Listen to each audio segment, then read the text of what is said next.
Bugün biz sizə kömür hazırlanması haqqında bir video nümayiş elətdirəcəyik. Gördüyünüz bu sahə kömürün hazırlanması üçün xüsusi düzəldilmiş bir yerdir. Daş ilə hörülmüşdür. Bunun içində kömür hazırlanır. Taxta parçaları atılmaqda məqsəd yerdə döşəmə hazırlanacaq. Yəni yerdən 15 santimetr hündürlükdə. Gördüyünüz ağaclar kömür üçün hazırlanır. Nəzərinizə çatdırıram ki, bu ağacların budaqlarıdır. Heç bir ağac məhv edilməmişdir. Yəni ekologiyaya heç bir ziyan, zərər dəyməmişdir. Sadəcə lazımsız uzun budaqlar da budanır. Qış üçün tədarik görülür. Yəni evlərdə odun, ocaq qalamaq üçün, evlərin qızdırılması üçün yerli sakinlər kömür hazırlayırlar. Gördüyünüz kimi artıq döşəməmiz hazırdır. Odunlar bu şəkildə yerə düzülür. Bir də təkrar edirəm, yerdən 15 santimetr hündürlükdə döşənilir ki, havalandırma olsun və yuxarı tərəfdə barmağımla göstərdiyim hissədən hava alt hissədən sorulub, yuxarı hissədən çıxaraq tüstülüyür. Yəni bu havalandırma olmasa alışma baş verməyəcək və yekunda alışmamız sönə bilər. Artıq kömürlər orta hissəyə qədər düzülüb. Bu boşluq sahə, gördüyünüz boşluq sahə alışdırmaq üçün saxlanılır. Amma axırda tam alışdıqdan sonra o boş hissə də doldurulacaq.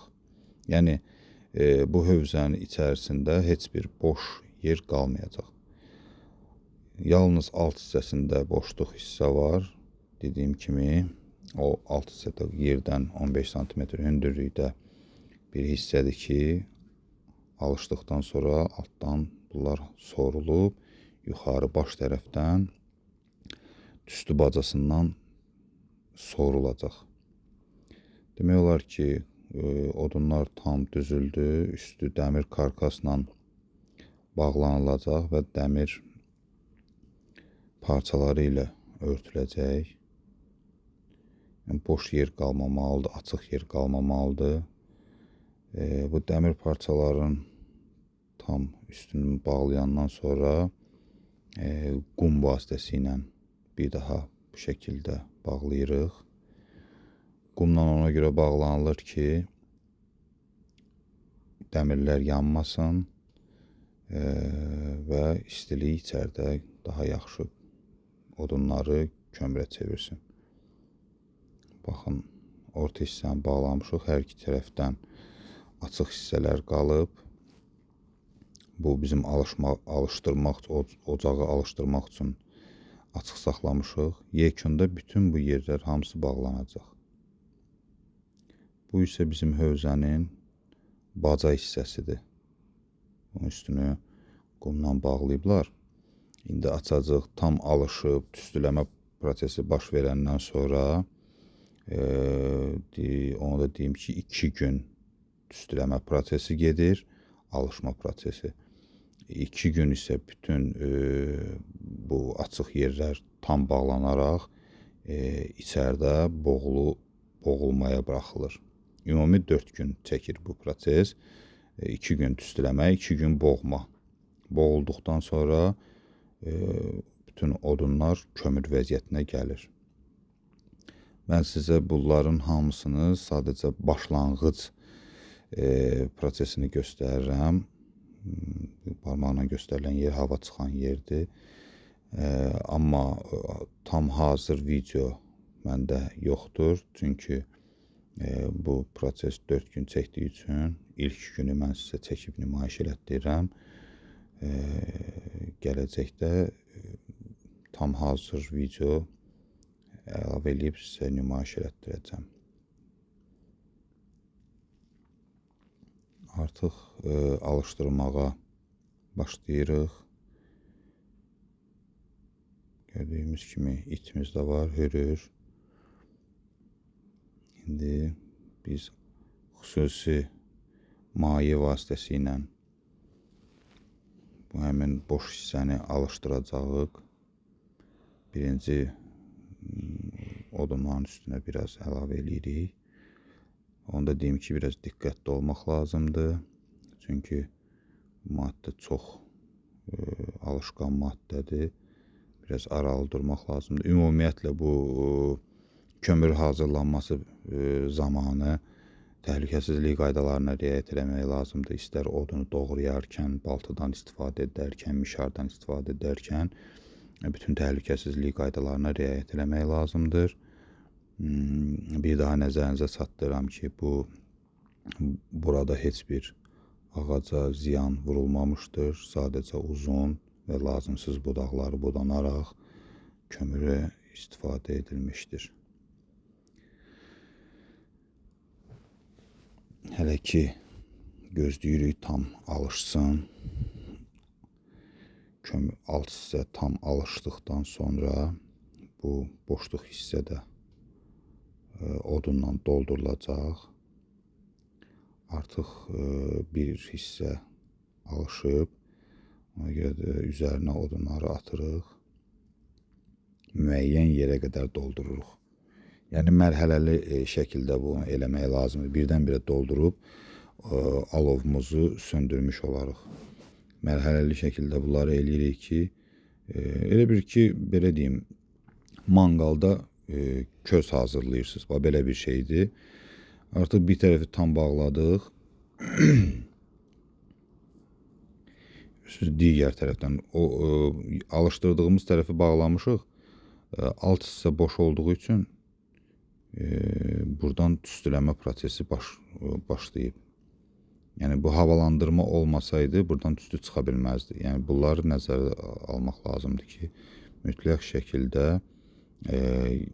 yel çəkən formada havalandırma sistemini burada qoruyub saxlamaq lazımdır. Sistem deyəndə, yəni odunların düzülüşündə hava çəkmənin nəzərə almaq lazımdır mütləq. Qumla boşluq hissələr doldurulur ki, tüstü bir yerdən çıxsın.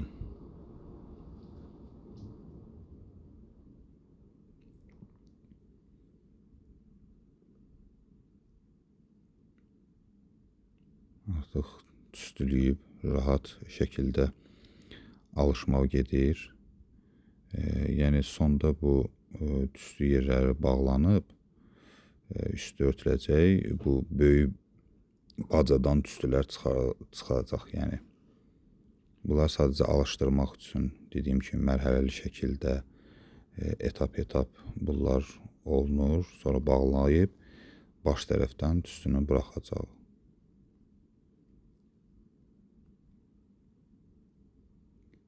Birazdan alışma daha güclü olacaq və tüstünün həcmi daha böyüyəcək. Bunları indi siz özünüz də görəcəksiniz. Baş tərəfində biz yenə açacağıq. Orada alışdırdığımız hissəyə odunları əlavə eləyəcəyik tam ağzına qədər.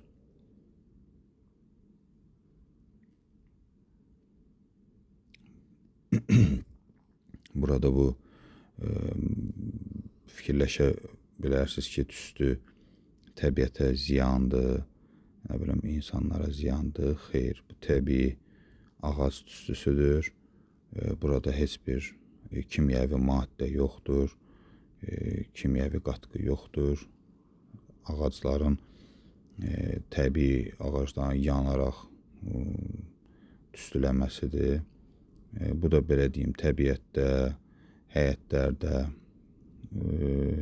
ziyan verici həşəratlardan qoruyur. Ağacların, misal üçün, bəzi xəstəliklərini aradan qaldırır. Ziyanlı bir tüstü deyil. Hərçənd elə çox çəkmir bu tüstüləmə. İndi biraz gürdür. Çünki alışma güclənib içəridə. İndi biz onu boğacağıq və asta-asta 2 gün çox qalın tüstü yox, orta tüstü formasında bacadan bu proses gedəcək. Bu son, belə deyək, alışdırma mərhələsidir. İndi bu mərhələdən sonra artıq tam bağlanırıq üstü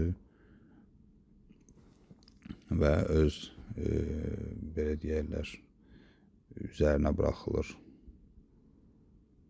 ki, asta-asta özü xırda-xırda tüstüləyəcək 2 gün. Bu alışma prosesidir sadəcə. Çox gözəl alışıb artıq, tam əmin oluruq ki, alışma prosesi düzgün aparıldı. Həmin o hissə tam odunla dolduruldu. Ağzını indi bağlayacağıq. Sanki qatardı gedir.